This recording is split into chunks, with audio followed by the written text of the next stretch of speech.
ಅಂತಿಮ ನಮನ. ಮತ್ತು ಇಲ್ಲಿ ಕಳಿಸ್ತಾರೆ ನೋಡ್ರಿ ಎಲ್ಲ ಆಲದ ಮರ ಇಡ್ತಾನ ಯಾರು ಹೆಸರು ಏನೈತಿ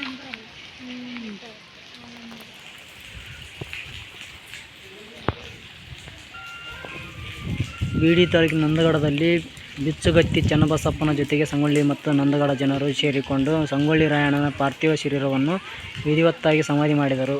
ಈ ಸಂದರ್ಭದಲ್ಲಿ ಸಂಗೊಳ್ಳಿ ರಾಯಣ್ಣ ತಾಯಿ ಕೆಂಚಮ್ಮ ಮತ್ತು ಕುಟುಂಬದ ಸದಸ್ಯರು ಉಪಸ್ಥಿತರಿದ್ದರು. ತನ್ನ ಆತ್ಮೀಯ ಗೆಳೆಯರು ಅಮರನಾದ ಉಳಿಯಬೇಕೆಂದು ಆತನ ಸಮಾಧಿ ಮೇಲೆ ಆಲದ ಸಸಿ ನೆಟ್ಟು ಅಂತಿಮ ನಮನ ಸಲ್ಲಿಸುತ್ತಿರುವುದು.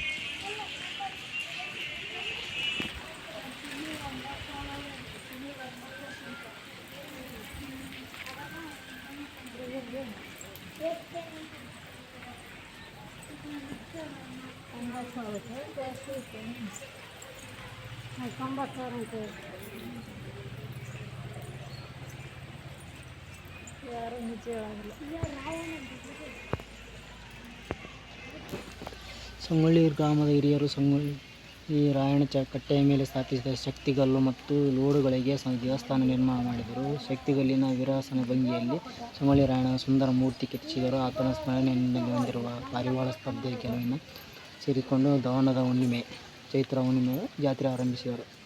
ಬೀರೇಶ್ವರ ಜಯಂತಿ ದಿನವೂ ಆಗಿತ್ತು. ಆಂಗ್ಲ ಸರ್ಕಾರದ ಆಡಳಿತದ ಅವಧಿಯಲ್ಲಿ ಜಾತ್ರೆಯನ್ನು ಆಚರಿಸಲು ಪ್ರಾರಂಭಿಸಿದರು. ಬ್ರಿಟಿಷರಿಗೆ ಬೀರಪ್ಪ ಊರಿನವರಿಗೆ